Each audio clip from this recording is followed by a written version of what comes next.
Ya, mulai Ustaz. Assalamualaikum warahmatullahi wabarakatuh. Waalaikumsalam warahmatullahi wabarakatuh. Waalaikumsalam warahmatullahi wabarakatuh. Ya iwal mursalin wa ala alihi wa ashabihi wa man tabi'ahu bi ihsanin ila yaumiddin, amma ba'd. Alhamdulillah, sudah seharusnya kita selalu bersyukur kepada Allah Subhanahu wa taala. Sampai detik ini kita masih diberikan kesempatan oleh Allah Subhanahu wa taala berupa nikmat kehidupan yang harusnya kita isi dengan kebaikan-kebaikan yang mendekatkan diri kita kepada Allah Subhanahu wa taala. Salah satunya adalah dengan terus mengkaji, terus mencari tentang keilmuan Islam. Salawat dan salam mari kita haturkan kepada Nabi besar Muhammad SAW, pada keluarganya, sahabat-sahabatnya, dan para pengikut-pengikutnya hingga akhir zaman. Alhamdulillah, para jamaah sekalian, kita dipertemukan oleh Allah Subhanahu wa taala atas izin Allah. Kita masih diberikan keistiqomahan untuk bersama-sama mempelajari Al-Qur'anul Karim di segala cabang keilmuannya. Karena yang terbaik di antara kita adalah orang yang mempelajari Al-Qur'an dan mengajarkannya. Khairukum man ta'allama al-Qur'ana wa 'allamahu. Sebaik-baik kalian adalah yang belajar Al-Qur'an dan mengajarkannya. Jadi insya Allah kita berada dalam suatu majelis yang insya Allah Allah berkahi, Allah berikan pahala tentunya di dunia dan di akhirat. Sebelum kita membaca kitab studi Al-Quran atau dalam bahasa Arabnya Ulumul Quran yang mencakup semua keilmuan di dalam Al-Quran itu sendiri ya. Kalau sekarang kita mengetahui para jamaah sekalian, keilmuan Al-Quran itu banyak sekali. Ada tafsir Al-Quran, ada ilmu Al-Quran, ada asbabun nuzul atau sebab-sebab turunnya Al-Quran, turunnya ayat ya. Kemudian dan lain sebagainya. Nasikh dan mansukh itu ya. Kemudian Makki wal Madani, ini apakah diturunkan di Mekah atau di Madinah, dan lain sebagainya. Maka ulumul Quran itu mencakup semua hal tentang Al-Quranul Karim. Ya. Kalau kita melihat sebelum ilmu Al-Quran itu berkembang seperti sekarang ya, ada tafsirnya, kita kenal tafsir Ibnu Katsir, tafsir Jalalain, kemudian tafsir yang lain itu sangat banyak. Ya. Namun sejatinya sumber pengambilan ilmu tafsir ini tertuju kepada Nabi. Nabi mengajarkan kepada para sahabatnya. Sahabatnya kemudian tidak semuanya mahir di dalam tafsir Al-Quran, tetapi sebagian saja. Kita kenal Abdullah bin Mas'ud, kemudian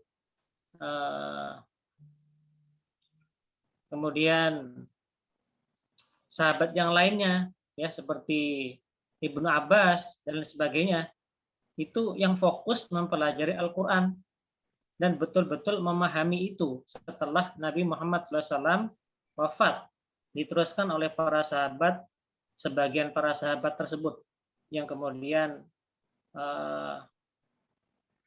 tersebar di Madinah, Mekah, di Irak ya, dan lain sebagainya. Kemudian pada saat itu Al-Quran itu dipelajari tidak seperti sekarang, mempelajari dengan buku barangkali ya, tetapi pada zaman dahulu langsung dengan talaqi. Jadi secara ucapan, mendengarkan petuah gurunya, bertemu guru, dan langsung dihafalkan begitu. Kemudian barulah kemudian setelah masa tabi'in, murid-muridnya para sahabat, barulah kemudian ilmu Al-Qur'an itu berkembang, ya. Ada yang menulis tentang tafsir Al-Qur'an dan lain sebagainya. Hingga saat ini banyak sekali tentang tafsir Al-Qur'an, sangat banyak.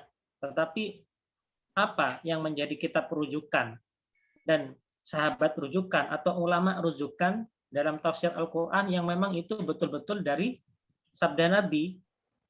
Tafsir Al-Qur'an itu memang Nabi mengajarkan seperti ini gitu. Kita kan tidak tahu Nabi berbicara. Maka kita bersandar kepada para sahabat Nabi, bersandar kepada para ulama-ulama yang telah mengajarkan ilmu tentang Al-Qur'an tersebut, begitu. Baik, sebelumnya kita akan melanjutkan membaca kitab di halaman ke-7 ya. Yang cetakan ini. Bapak Ibu sekalian, para jamaah ya. Atau yang warna hijau, pokoknya yang seperti ini ya, para jamaah.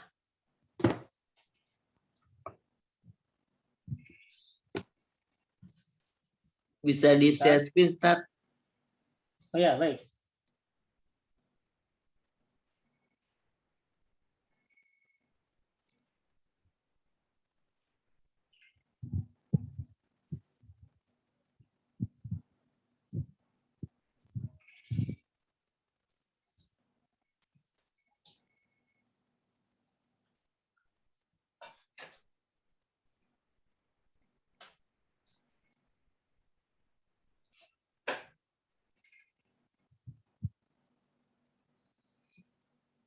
Nah, ini Pak. Ya. Coba kita buka di halaman 7.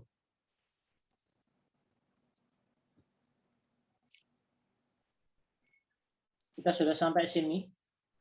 Wa min ashharil mufassirin ya, itu. Sudah, Pak? Sudah. Ada yang mau membaca dari para jamaah sekalian? Atau saya saja ya? Karena sebagian ada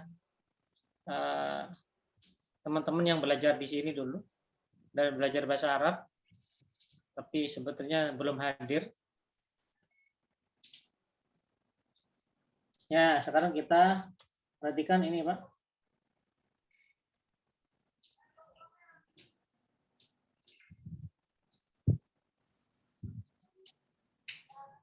Bentar.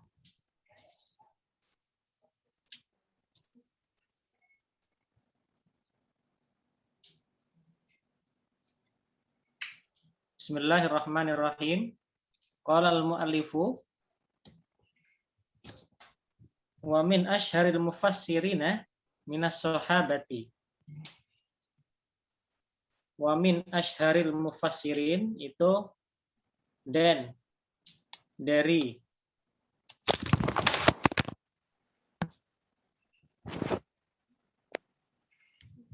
maaf Pak ya. HP-nya jatuh. Halo, masih mendengar, Pak? Masih, Ustaz. Tadi terdengar suara ya. Jadi HP-nya jatuh.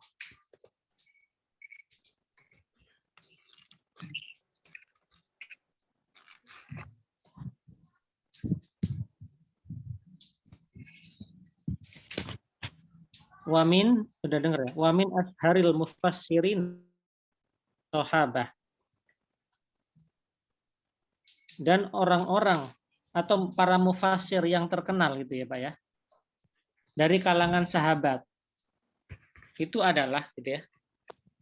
Jadi wamin asharil mufassirina minas sahabah itu artinya dan dari para mufassir yang terkenal, termasyhur atau menjadi rujukan utama untuk mencari ilmu tentang tafsir Quran pada zamannya sahabat atau orang-orang setelah Nabi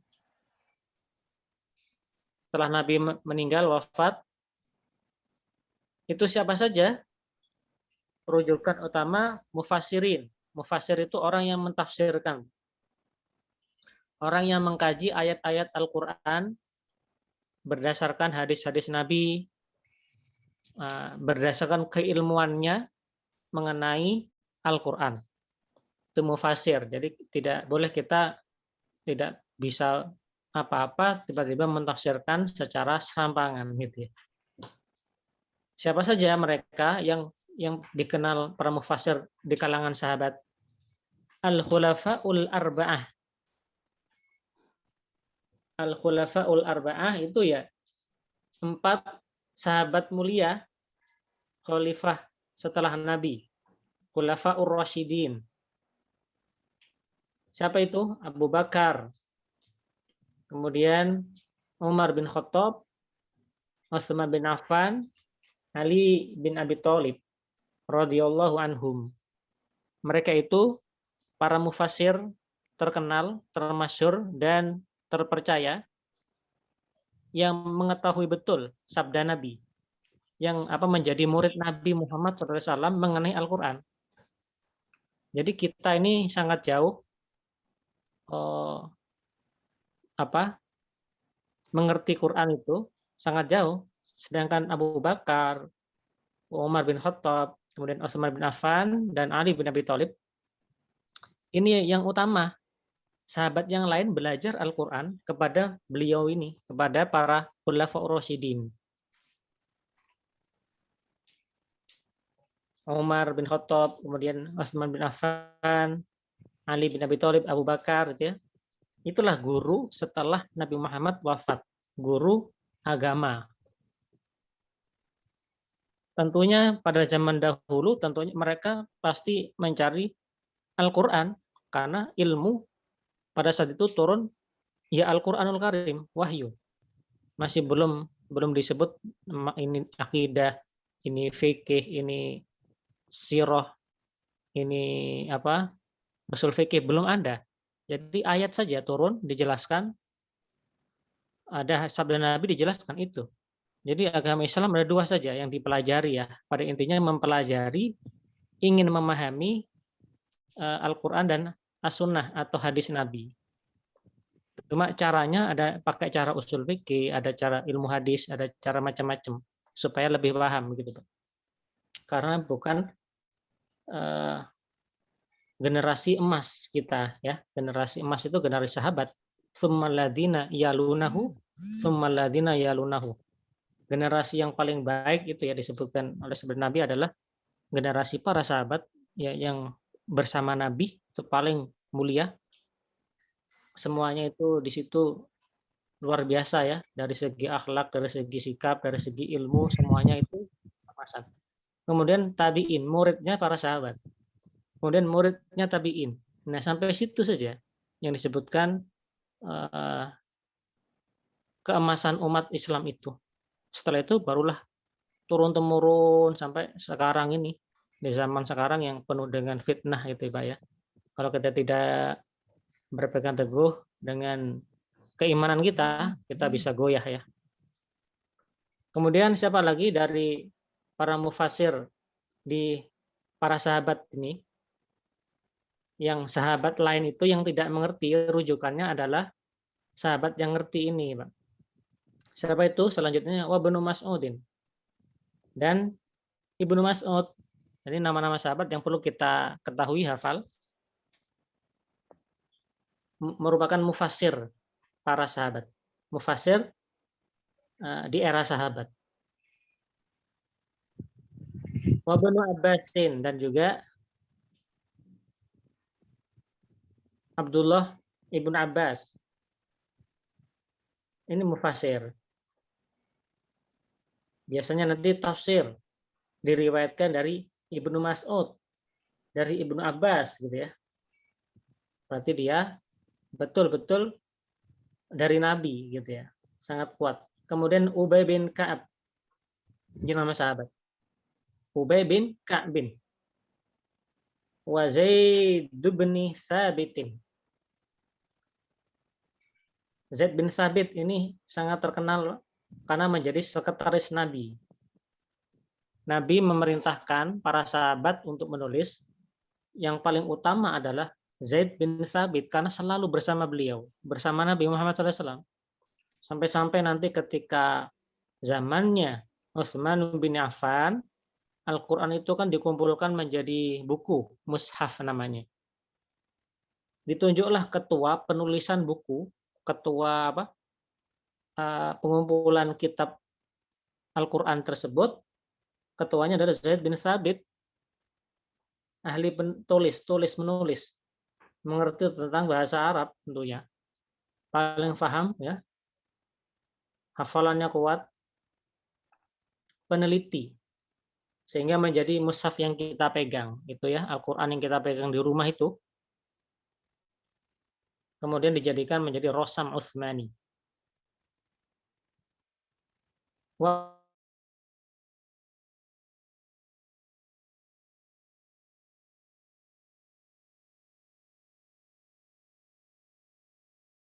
Dan Abdullah bin Zubair. Ini para mufassir di era sahabat. Dari sinilah kemudian ilmu tentang Islam, tentang agama, terutama tentang Al-Quran itu ya, yang kaitannya dengan Quran itu ya. Itu dari sini, dari para sahabat ini. Yang kemudian para sahabat ini menyebar di daerah-daerah.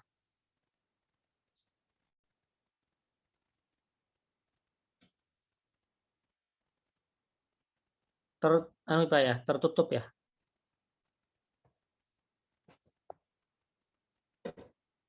Halo? Iya, Tat. Ustaz, tutup Ya, screen-nya. punya bukunya sambil melanjutkan. Nah, dari para sahabat tersebut, Pak, kemudian para sahabat ini tidak di satu tempat saja, tidak hanya di Mekah, tidak hanya di Madinah, tetapi sudah mulai berpencar. Karena kekuasaan Islam itu sudah mulai menyebar. Kemudian para sahabat ditugasi menjadi gubernur wilayah Irak, wilayah Kufah ya, wilayah Syam, wilayah ini ditugasin. Dan yang ditugasin menjadi gubernur, pemimpin daerah ketika itu dipilih orang yang soleh, Pak, pasti. Orang yang punya hafalan Quran. Kemudian pokoknya idealisme seorang pemimpin itu ada pada diri para sahabat yang dijadikan gubernur-gubernur di daerah wilayah Islam waktu itu. Maka tidak heran kalau Islam itu sangat jaya waktu itu, karena dari kepemimpinannya saja itu orang-orang pilihan betul. Jadi tidak seperti sekarang dipilih gitu ya, tapi enggak. Ditunjuk oleh Amirul Mukminin, ditunjuk oleh Abu Bakar, ditunjuk oleh Umar bin Khattab ketika menjadi pemimpin Islam ya. Kemudian ketika Utsman bin Affan dipilih semuanya, ditunjuk langsung. Jadi begitu.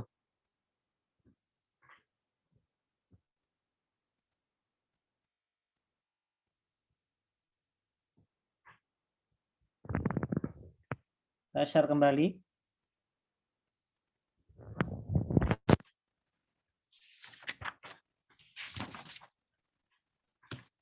Waqad kasuratir riwayatu fit tafsiri.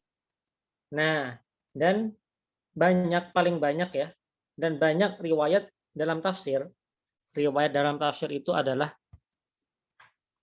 tafsir. Tafsir itu penjelasan dari Al-Quran. Kalau terjemah, itu terjemahannya saja. Terjemah secara harfiah, secara perkata.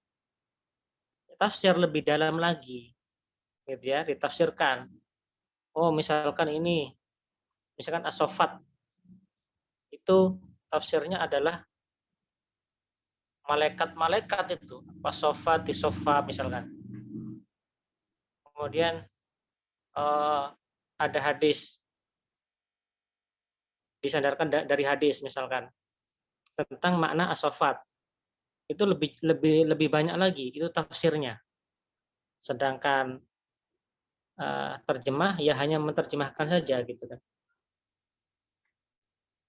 Nah, ini riwayat atau hadis-hadis atau ucapan sahabat itu paling banyak adalah Abdullah bin Abbas yang paling banyak meriwayatkan hadis Nabi yang berkaitan dengan Quran. Itu Abdullah bin Abbas nih di antara yang lainnya. Abdullah bin Mas'ud. Nah, wa Ubay bin Ka'ab.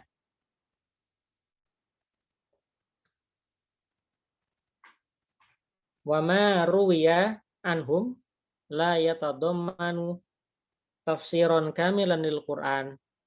Tetapi apa-apa yang diriwayatkan dari mereka tidak mencakup tafsir secara sempurna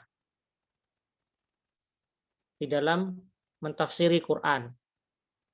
Tidak seperti sekarang yang berjilid-jilid detail gitu. Tidak, dulu itu secara umum saja. Karena memang murid-muridnya, masanya, masyarakatnya ya para sahabat yang sudah mengetahui bahasa Arab, mengetahui ya dekat dengan Nabi gitu. Tidak perlu sejelas-jelasnya, gitu kan. Sebagaimana di pertemuan yang dulu kita pelajari, sahabat itu ketika tidak mengerti langsung bertanya, mendatangi Nabi gitu, silaturahim gitu ya. Sambil bertanya, barangkali seperti itu. Sebagaimana kalau di desa itu dulu, bahkan sampai sekarang itu sesama kiai itu saling mendatangi kalau nggak paham. Sambil silaturahim kemudian ya tidak ngobrol ngalung ngidur, Pak. Tetapi bertanya biasanya. Misalkan ada perbedaan ini ya pendapat ini di satu kampung di daerah.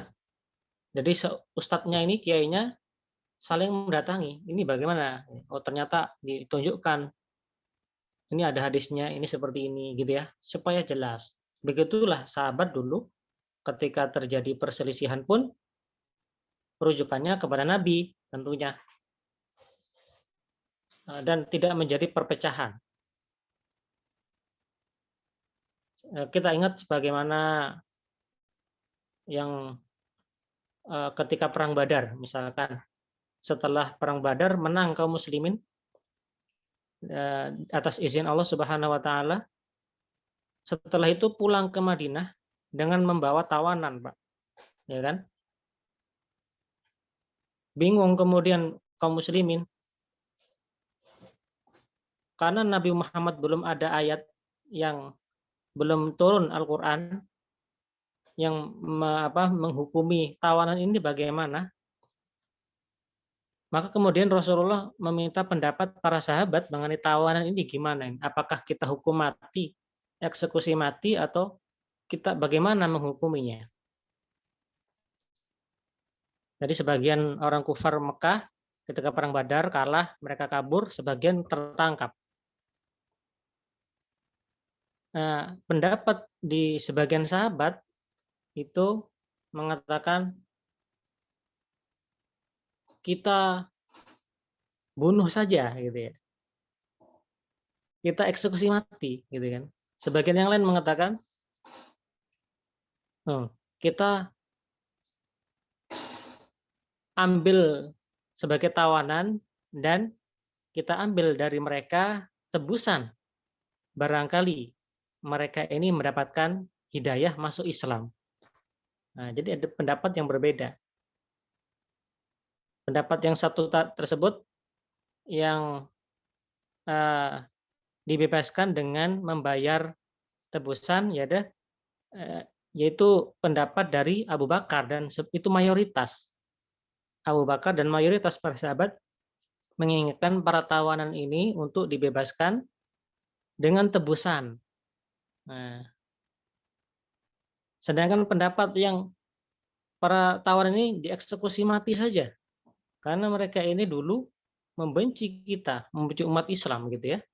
Ketika di Mekah orang diusir, dibunuh, macam-macam. Keluarga Yasir itu menjadi syahid pertama dalam Islam, Ummu Yasir. Itu menjadi dibunuh gitu kan. Ketika perang tertangkap, maka dieksekusi mati. Memang sebagian sudah dieksekusi mati pimpinan Quraisy ya. Tapi sebagian itu masih dibawa ke Madinah. Tidak tahu hukumannya apa. Nah, Umar bin Khattab serta sebagian para sahabat mengatakan kita eksekusi mati saja. Solusinya dibunuh saja supaya kafir Quraisy tidak serta-merta menganiaya umat Islam gitu ya. Terjadi perbedaan pendapat. Namun Rasulullah memilih pendapat Abu Bakar. Setelah itu masalah selesai, diterapkan hukumnya, Allah menurunkan ayat yang membenarkan pendapatnya Umar bin Khattab, seharusnya jangan ditawan. Semuanya dibunuh semua. Ayatnya ada gitu kan. Itu salah satu contoh perbedaan ya, tetapi pada dasarnya tetap bersatu. Jadi begitu. Kembali lagi ke kitab ya. Wa ma ruwiya anhum, nah ini sudah tadi. Wa inama yaqtasiru ala ma'anin ba'dil ayat. Nah, tetapi mentafsirkan, menjelaskan ayat itu adalah sebagian, Pak. Sebagian ayat saja. Bitafsiri ghamidhiha, mentafsirkan hal-hal yang rumit saja. Gitu ya. Kemudian wataudihi mujmaliha, dan menjelaskan yang mujmal. Mujmal itu yang masih umum. Contohnya, kita ini sholat, dalilnya dari Quran apa dari mana nih? Di Al-Quran, sholat takbir begini, Allahu Akbar. Kemudian sujud ruku' tidak ada dalam Al-Quran. Yang ada dalam Al-Quran adalah wa aqimus sholah wa atuz zakah. Dirikanlah sholat dan tunaikanlah zakat. Perintahnya adalah dirikan saja. Masalah kejelasan, tata caranya tidak disebutkan dalam Al-Quran. Itu namanya masih mujmal, masih umum dia. Maka perlu penjelasan dari hadis Nabi.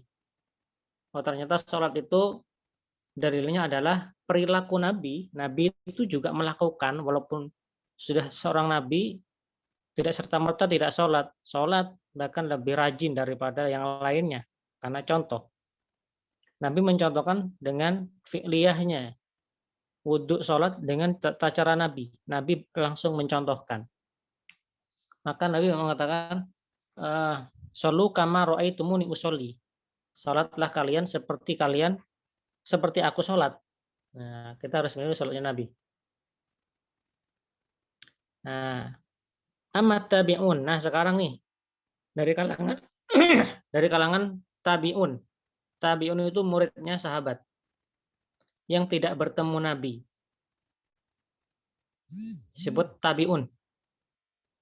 Nah, generasi setelah para sahabat meninggal itu namanya tabi'un, yang masih gurunya itu para sahabat. Nah, kemudian disinilah ilmu itu di para tabi'un, di para pengikut sahabat. Nah, pengikut sahabat itu murid-muridnya. Fastahara minhum jama'atun. Nah, siapakah yang paling masyhur, yang paling terkenal, yang paling mumpuni seorang ahli ilmu di bidang tafsir, di bidang Al-Qur'an? Itu banyak, jama'atun. Banyak ini di sini. Sudah mulai banyak karena murid-muridnya sahabat gitu ya. Gurunya sahabat gitu. Sahabat gurunya Nabi. Ini jaraknya dekat ini ya. Ini di antara masih 100 hijriahan gitu ya. 100 tahunan dari hijrahnya Nabi. Akhadu min anis sahabah. Akhadu anis sahabah. Mereka mengambil ilmu dari sahabat. Dari ini. Wajtahadu fi tafsiri ba'dil ayat. Dan mereka juga berijtihad atau mengandalkan pikiran mereka sendiri. Tidak dari sahabat. Berpikir ini belum diterangkan nih oleh sahabat. Misalkan ya. Mereka sebagian berpikir sendiri dalam mentafsirkan sebagian ayat yang belum dijelaskan secara rinci. Jadi boleh berijtihad, makanya nanti ada perbedaan. Ada perbedaan pendapat. Begitu, karena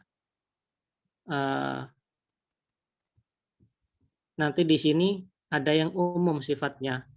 Ada yang masih belum dijelaskan karena gini. Karena sahabat kan setelah itu berpencar.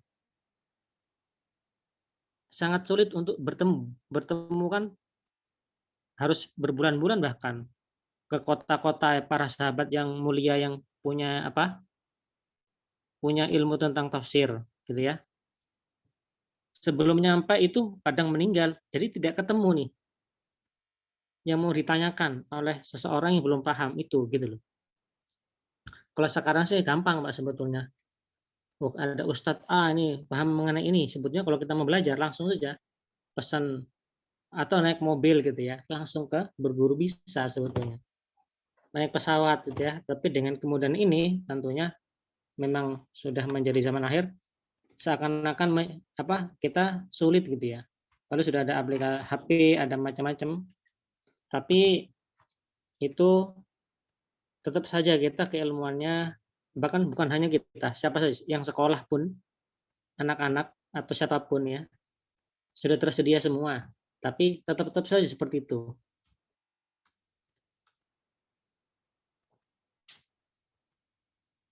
Fashtahara min talamidi Ibnu Abbas. Nah, sekarang nih, Ibnu Abbas tadi kan guru dari sahabat nih ya. Guru sahabat yang menjadi guru Al-Qur'an. Guru tafsir, guru macam-macam semua. Itu punya ini Abdullah bin Abbas itu tinggalnya di Mekah, Pak. Jadi seorang guru Al-Qur'an ya. Tafsir dulu guru Al-Qur'an itu semuanya. Tidak hanya memahami bacaannya, memahami tafsirnya, memahami bacaannya, memahami tulisannya, rosamnya, memahami semuanya dipahami. Gurunya adalah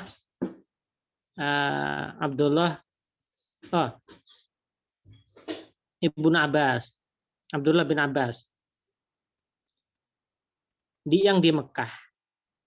Punya murid namanya Sa'id bin Jubair. Mujahid, ini murid-muridnya. Wa Ikrimah, Tawus, Kisani, Al-Yamani, wa Atha bin Abi Robah. Ini murid-murid dari Ibnu Abbas.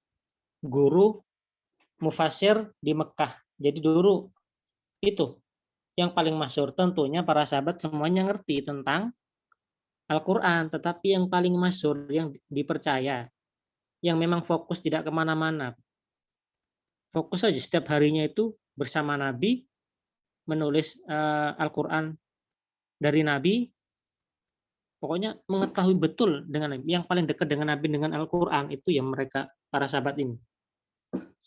Setelah Nabi meninggal, Ibnu Abbas tinggal di Mekah. Punya murid seperti ini banyak ya. Yang ini muridnya banyak, tapi ini yang paling masyhur yang mengamalkan ilmu tafsir. Kemudian muridnya Ubay bin Ka'ab. Ubay bin Ka'ab ini tinggalnya di Madinah. Jadi mengajar Al-Quran tafsir di Madinah. Itu punya murid Zaid bin Aslam. Wa Abul Aliyah. Wa Muhammad bin Ka'ab al-Quradhi ya. Ini murid-muridnya yang nanti punya murid banyak lagi gitu. Jadi ini yang disebutkan para ulama yang terkenal. Kemudian Abdullah bin Mas'ud wastaharo dan terkenal min talamid dari murid-muridnya Abdullah bin Mas'ud bil Iraqi, ini Irak nih. Nah, Abdullah bin Mas'ud tinggalnya di Irak. Irak, Pak. Ya Irak, negara Irak sekarang itu. Itu pengajar Qur'annya adalah Abdullah bin Mas'ud. Dari kecil ini, Pak. Abdullah bin Mas'ud ini tinggal bersama Nabi di Madinah gitu ya. Padahal dulunya pengembala kambing gitu ya. Bertemu Nabi dan Abu Bakar ketika itu dikejar oleh kaum Quraisy mau berhijrah itu, Pak. Bertemu Nabi, akhirnya Abdullah bin Abbas ini Ibnu Mas'ud mengetahui kehebatan Nabi, mukjizat Nabi, akhirnya mengikuti Nabi ke Madinah, tinggal di sana mulai sejak kecil sampai dewasa menjadi ahli tafsir. Ini punya murid, nah, kemudian tinggal di Mekah, atau tinggal di Irak. Ini murid-muridnya, Alqamah bin Qais gitu ya, wa Masruq, kemudian wal Aswad bin Yazid, wa Amir Asy-Sya'bi, wal Hasan Al-Basri, ya Hasan Al-Basri, sering mendengar ya. Adalah murid dari Abdullah bin Mas'ud, wa Qatadah, ya. Nah, ini adalah ulama-ulama yang berperan dalam perkembangan ilmu tafsir, ilmu Al-Qur'an pokoknya. Nanti para tabi'in itu belajar ke Ubay bin Ka'ab ini yang ada di Madinah. Para sahabat yang di Irak belajarnya ke Abdullah bin Mas'ud. Belajar cara bacanya, belajar qiraat, belajar semuanya. Belajar tafsirnya tentunya, semuanya diajarkan. Jadi Al-Quran itu tidak hanya sebatas satu saja. Diajarkan semuanya. Itulah Quran. Maka karena Al-Quran itu sebetulnya dibacanya adalah menurut Ibnul Qayyim Al-Jauziyah itu sejatinya membaca Al-Quran itu adalah bukan hanya dengan ucapan saja, tetapi yang paling penting adalah mentadaburinya. Kalau orang baca Quran bisa jadi dia akan bosan, tapi kalau mentadaburinya dia ingin terus-menerus dengan Al-Quran. Begitu. Kalau Ibnu Taimiyah mengatakan wa amma tafsir, adapun tafsir fa'alamun nasi bihi ahlu Mekah. Orang yang paling ngerti, kata Ibnu Taimiyah, orang yang paling ngerti tentang tafsir itu Pak, adalah orang Madinah. Jadi di apa? Klasifikasi lagi, yang paling ngerti tentang tafsir itu siapa sih? Orang Mekah, ya. Para sahabat yang dari Mekah ikut hijrah ke Nabi, jadi pernah tinggal di Mekah bersama Nabi, pernah tinggal di Madinah bersama Nabi juga. Maka yang paling paham tentang Al-Quran, betul-betul tahu orang Mekah yang bersama Nabi. Li'annahum ashabu Ibni Abbas, Kamujahid, wa Atha. Ini murid-muridnya nih, ya, tadi disebutin. Wa Ikrimah wa Maula Ibnu Abbas wa ghairuhum min ashabi Ibni Abbas. Katawus wa Abi Sya'tha wa Sa'id bin Jubair wa amsalihim. Wa kadzalika ahlul Kufah. Ahlul Kufah Irak min ashabi bin Mas'ud. Nah, ini ma wa min dzalika ma tamayyazu bihi an ghairihim wa ulama'i ahli Madinah. Kemudian ahli Madinah fi tafsir, siapa itu orang Madinah yang menjadi guru tafsir? Zaid bin Aslam alladzi akhadha anhu Malik fi tafsir. Zaid bin Aslam ini adalah gurunya Malik, Imam Malik fi tafsir. Wa akhadha anhu aidan ibnuhu Abdurrahman wa Abdullah bin Wahbin. Nah, jadi itu guru-guru tafsir, guru-guru Al-Quran zamannya sahabat dan zamannya tabi'in. Dari mereka lah kemudian Al-Quran itu nanti ilmunya sampai ke kita ini, ya karena para ulama, para sahabat yang mengajarkan, yang betul-betul belajar kepada Nabi. Jadi jasanya di dalam agama, beliau, para sahabat, para tabi'in yang fokus dalam Al-Quran itu mereka-mereka ini ya. Sebagian nanti makanya nanti ketika zamannya Utsman bin Affan itu Al-Quran dikumpulkan dalam buku. Nah, supaya terjaga gitu ya. Karena nanti orang-orang yang paham Quran itu pada banyak yang meninggal karena perang, karena macam-macam mati syahid. Padahal mereka adalah orang-orang baik yang mengerti tentang Quran.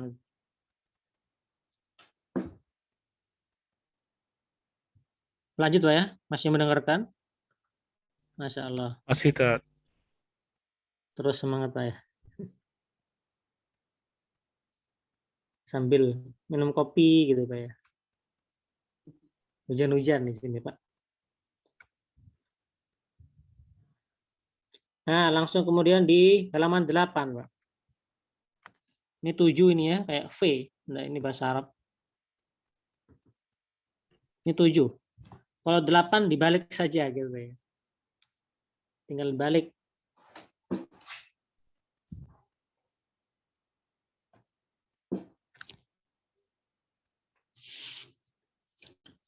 Nah, kemudian walladzi ruwiya'an haula'i jami'an yatanamalu ilmu tafsir.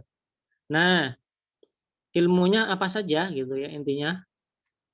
Kita percepat saja. Ilmu yang disampaikan para sahabat yang ahli tafsir, ahli Quran, itu ya pertama ilmu tafsirnya.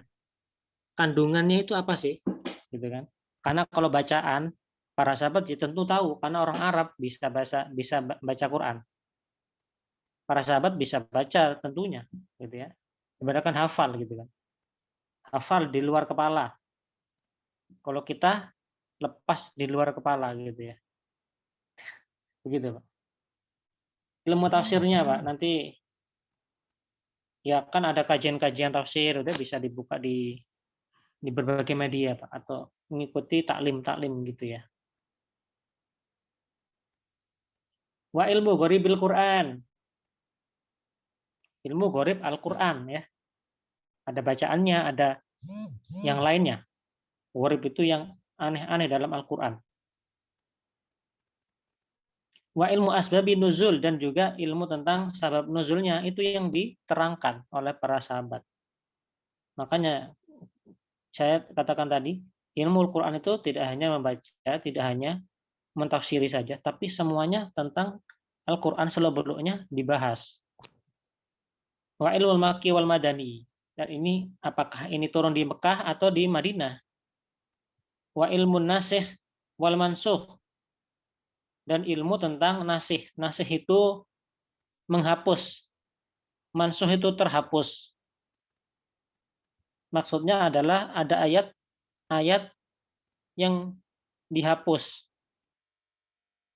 Ada yang menghapus. Gitu, Pak. Ayatnya ada, hukumnya terhapus, tidak jadi. Contohnya orang yang berbuat kemaksiatan, gitu ya. Wanita yang melakukan perbuatan zina misalkan, itu dihukum dengan kurungan rumah, tahanan rumah, gitu ya. Tidak boleh keluar sampai meninggal. Ayatnya ada, tapi hukumnya dihapus. Nah, seorang mufasir harus ngerti itu. Oh, ternyata ayat ini nggak dipakai, tapi tetap dibaca. Ada ilmu seperti itu. Oh, sekarang hukumnya adalah hukum rajam, gitu ya. Kemudian walakin hadza kulluhu dhalla mu'tamidan ala riwayati bitalqin. Nah, ilmu yang tadi itu yang tafsir Quran semuanya itu disampaikan dengan cara talqin, ucapan, Pak, dengan cara berbicara, tidak dengan teks, tidak dengan modul buku, tidak seperti itu, tapi langsung saja. Karena hafal gitu, hafal Qur'annya, hafal hadisnya, orang datang langsung mengajarkan di otaknya nih, hafalannya para sahabat, dan yang muridnya juga menghafal gitu ya. Di zamannya Imam Syafi'i saja, Imam Syafi'i itu luar biasa, Pak. Mazhab Syafi'i ya, yang orang-orang bersandar dengan mazhab Syafi'i, Itu kan Imam Syafi'i, Muhammad bin Idris namanya. Ketika kecil itu hafalnya sangat luar biasa. Imam Syafi'i punya gurunya adalah Imam Malik, mazhab Maliki. Mazhab Maliki di daerah Mesir, daerah Libya, daerah situ ya, Afrika Utara, itu banyak Maliki. Itu gurunya Imam Syafi'i. Imam Syafi'i kecil, paling kecil di antara murid-muridnya, dan paling hafal materinya. Padahal beliau tidak membawa buku. Jadi beliau itu dikisahkan bahwa Imam Syafi'i itu belajar ke Imam Malik, menghafal kitabnya Imam Malik, dan menulis dengan tangannya yang dilumuri ludah. Jadi pakai ludah nulisnya, Pak. Di tangan, gitu kan. Dan hafal ketika itu. Kalau kita sudah ada buku ditulis gitu ya, kemudian tidak hafal-hafal. Ini Imam Syafi'i luar biasa. Itu salah satu kecerdasan Imam Syafi'i. Apalagi para sahabat sudah menghafal. Nah ini dulu itu belum ada buku-buku, diajarkan ya langsung berbicara begini, dihafal, disampaikan, kemudian dihafal gitu ya. Belum ada alat-alat tulis yang secanggih sekarang kan. Begitulah ilmu Al-Quran pada zaman sahabat dan tabi'in. Dihafal gitu ya. Dihafal dan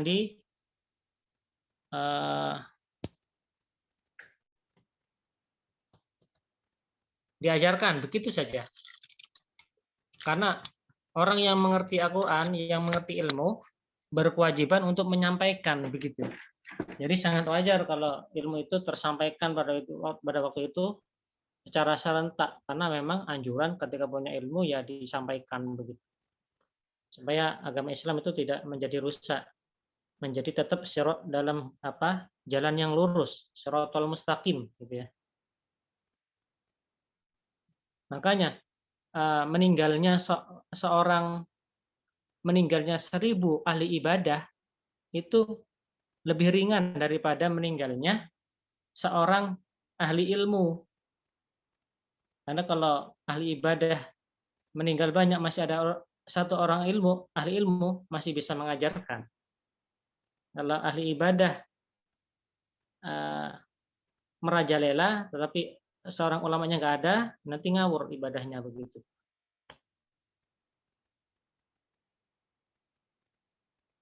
Ya, nah kemudian setelah itu baru masuk nanti ilmu Al-Quran itu ditulis. Ditulis mulai kapan gitu ya? Ilmunya ya, kalau Al-Qur'annya ditulis pada masa Utsman bin Affan. Mushaf Utsmani itu. Nanti kita akan menjelaskan itu. Tapi ini secara umum dulu. Nah, untuk tentang ilmu Al-Qur'an yang ditulis dijadikan buku-buku, itu nanti insya Allah kita terangkan pertemuan berikutnya, Pak ya. Karena ini sudah mau jam 9. Barangkali mau ada yang bertanya. Falyatafaddal. Silakan, Pak. Pada intinya adalah tadi menerangkan, kita mengkaji begitulah para ulama mengajarkan ilmu tentang Islam. Tidak luput dari ilmu Al-Quran dan hadis Nabi. Tapi yang paling rujukan utama adalah para sahabat yang disebutkan tadi, seperti Abdullah bin Mas'ud, Ibnu Abbas, Zaid bin Thabit, dan lain sebagainya. Murid-muridnya kemudian menjadi guru di daerah-daerahnya. Di daerah kekuasaan Islam kan semakin berkembang tuh sampai berabad-abad. Islam jaya gitu ya, sampai terakhir itu perang salib gitu ya. Itu pun masih lama, perang salib itu tidak menang-menang. Kalah menang, saling menyerang. Kemudian bangsa Mongol menyerang umat Islam. Itu dengan beringasnya, kemudian Baghdad itu menjadi hancur. Orang Mongol menghancurkan bukan orangnya saja. Buku-buku dibakar, semuanya dihabisin. Ilmu badal di situ. sampai kemudian nanti Mongol itu tidak bisa mengalahkan umat Islam, pimpinan Saifuddin Qutuz ya, tidak bisa karena pertahanannya sangat luar biasa, bisa menghalau kekejaman Mongol. Nah, kemudian bangsa Mongol tersebut keturunannya nanti ada yang Islam gitu ya. Orang-orang Cina, orang yang Islam itu barangkali turun dari Mongol yang Islam.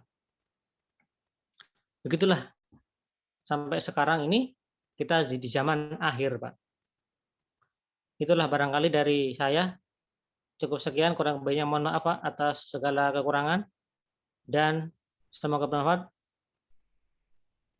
Jika ada pertanyaan, silakan.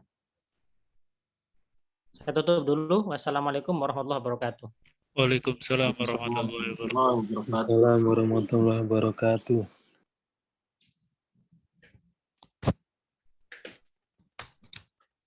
Ya, tafadhol Pak, silakan yang mau ini tanya. 5 menit lagi berarti. Assalamualaikum warahmatullahi wabarakatuh. Ustaz, Ya, Pak. apa nih mau tanya? Itu kan perkembangan ilmu Al-Quran itu lebih banyak dan lebih luas lagi pada zaman tabi'in ya. Pada zaman tabi'in kan ibaratnya para ahli-ahlinya itu makin banyak dan makin luas ilmunya.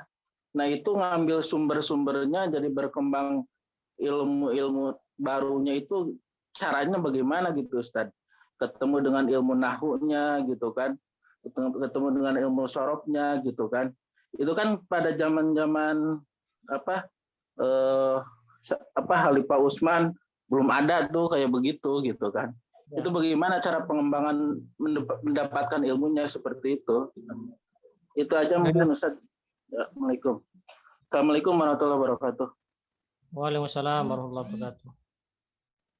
Pertama, ilmu nahwu itu ada belakangan di zamannya Ali bin Abi Thalib. Ali bin Abi Thalib menghadapi masyarakatnya umat Islam itu banyak dari orang-orang asing masuk ke dalam Islam. Tidak bisa berbahasa Arab, tidak bisa membaca Quran. Maka untuk memudahkan ditunjuklah Abul Aswad Ad-Du'ali yang meramu mencocokkan Al-Quran dengan nahwu dengan Al-Quran.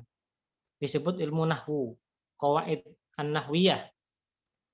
Kemudian disitulah kemudian Al-Quran diberikan tanda baca. Dulu Al-Quran tidak ada tanda baca, tetapi setelah Abul Aswad Ad-Du'ali ini menyusun kaidah atau fondasi bahasa nih. Kalau ada min pasti nanti kasroh, namanya majrur, min syari gitu kan. Minan nasi pasti i. Itu yang menciptakan kaidahnya begini. Ya. Rujukannya adalah Al-Quran. Jadi mencari di Al-Quran nih, contohnya apa? Min syarril waswasil khannas. Min syarri kan. Yang lain ternyata min, kalau ada min pasti i semua. Oh, berarti kaidahnya kalau ada min itu harfu jarrin, pasti nanti kata selanjutnya adalah berharokat kasroh. Ditulislah ilmu nahwu sorof tersebut. Jadi ada salah satu ahli bahasa yang menulis. Sebelum itu bagaimana? Sebelum itu orang-orang para sahabat itu ngerti semua, para tabiin ngerti semua karena orang Arab. Islam masih belum berkembang gitu ya. Masih orang Arab semua yang ngerti, tanpa kaidah pun mengerti. Jadi tidak perlu pada saat itu dituliskan mengenai ilmu nahwu. Karena semuanya mengerti, bahkan tidak ada harokatnya pun bisa baca. Oh, tidak ada titiknya. Kalau kita ingin kita baca kan tidak ada harokat, tapi ada titik. Ya kan? Ya itu titiknya di bawah, ta itu titiknya di atas 2. Kalau sa itu di atas 3. Dulu nggak ada titiknya, tapi mereka sudah tahu ini ya bacanya gini gitu kan. Ya kayak kita ini kan kalau orang Jawa belajar bahasa Jawa itu ada hono coroko gitu kan. Orang dulu ngerti itu bacanya, kita harus belajar sekarang karena memang tidak bisa menulis seperti itu. Itu mengenai ilmu nahwu. Jadi semuanya sebelum ada ilmu nahwu semuanya ngerti baca. Munculnya ilmu nahwu karena orang Islam itu dari asing masuk Islam. Setelah Islam berkembang kemana-mana gitu ya, ke Maroko, ke Mauritania, ke Sudan, ke macam-macam yang dulu Sudan itu Ethiopia itu juga tuh, Somalia, bahkan ke Spanyol itu. Sampai ke situ, sampai ke negara Eropa. Walaupun Spanyol itu diambil alih lagi oleh kalah lagi ya. Padahal Spanyol itu adalah sejarahnya adalah Islam gitu. Kayak kita nih barangkali ada Candi Borobudur itu berarti dulu di sini ada Hindu Buddha. Orang Spanyol itu dulu sejarahnya dulu ada Islam di sini gitu. Masjid Cordoba gitu dan sebagainya. Nah, setelah banyak orang asing nggak ngerti baca Quran, maka tumbuhlah ilmu nahwu untuk memudahkan baca Quran. Sampai sekarang Al-Quran ada titiknya, ada harokatnya. Begitu. Ya, itu Pak. Apa lagi tadi?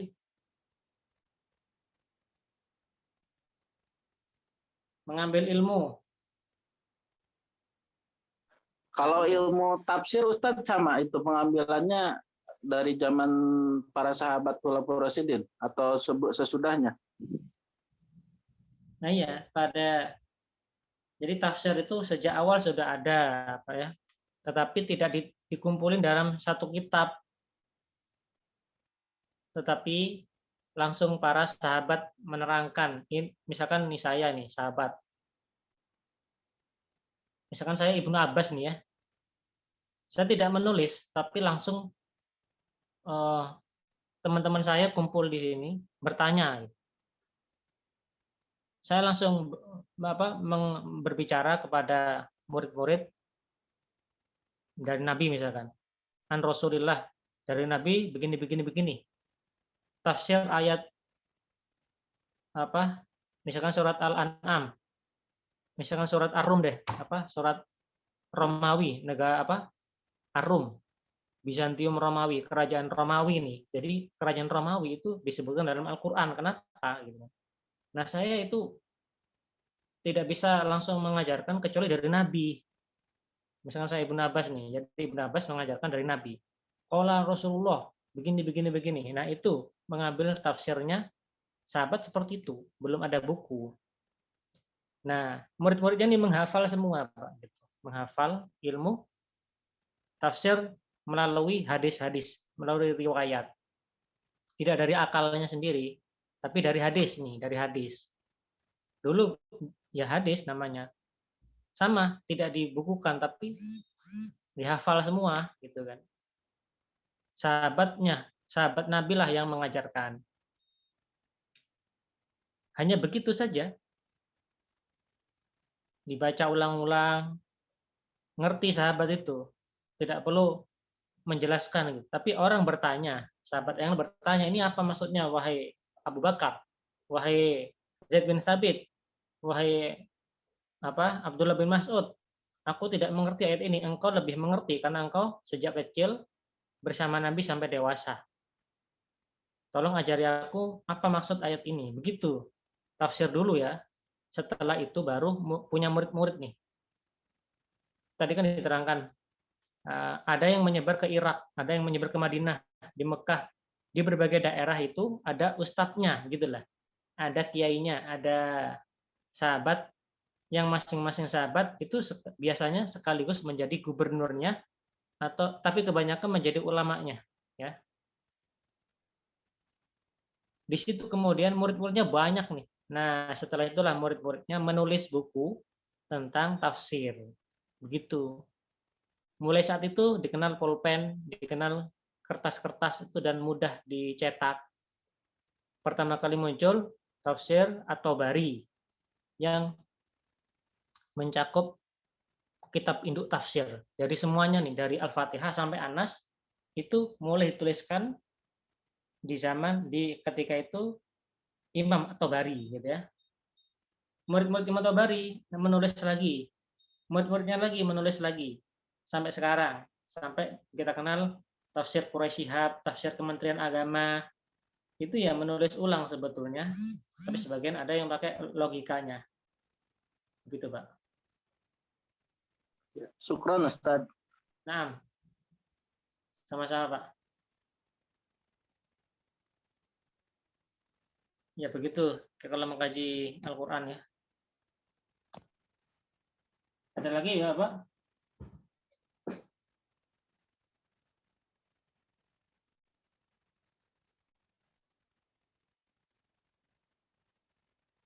Itu tafsir tadi ya. Nah, sekarang tafsir ini kan banyak di buku-buku. Maka kita baca saja buku-buku tafsir. Contohnya tafsir Ibnu Katsir. Tafsir banyak sekali ya. Baca saja. Ada yang terjemah yang biasanya dipakai tafsir Ibnu Katsir. Itu pertama kenapa yang sering dipakai? Karena sandarannya adalah hadis Nabi. Tidak memakai akal logikanya. Tapi pakai hadis Nabi, sandarannya kuat.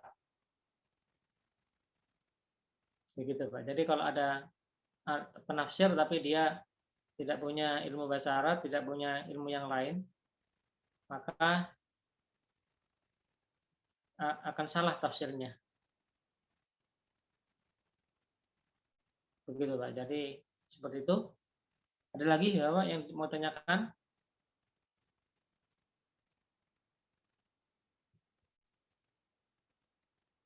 Nanti insya Allah pertemuan berikutnya kita akan membahas bagaimana tafsir itu kemudian ditulis.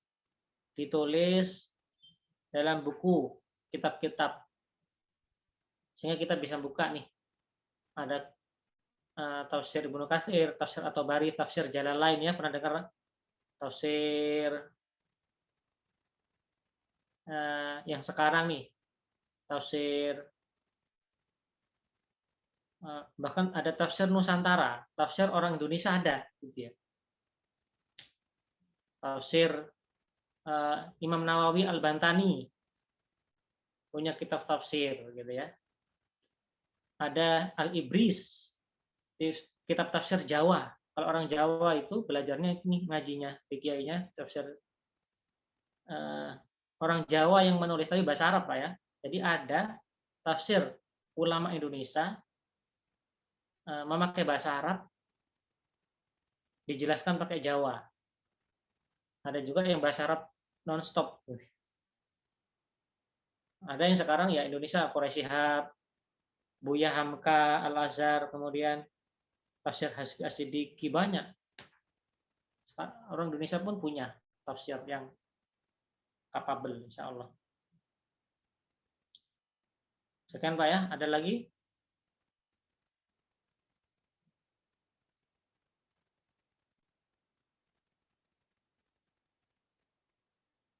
Udah? Baik, mari kita tutup Pak dengan doa. Semoga kita selalu diberikan kesehatan. Amin. Diberikan Amin. jalan rezekinya, diberikan kemudahan segala urusannya. Amin. Allah Amin. kita sehat, bahagia dunia dan akhirat. Amin.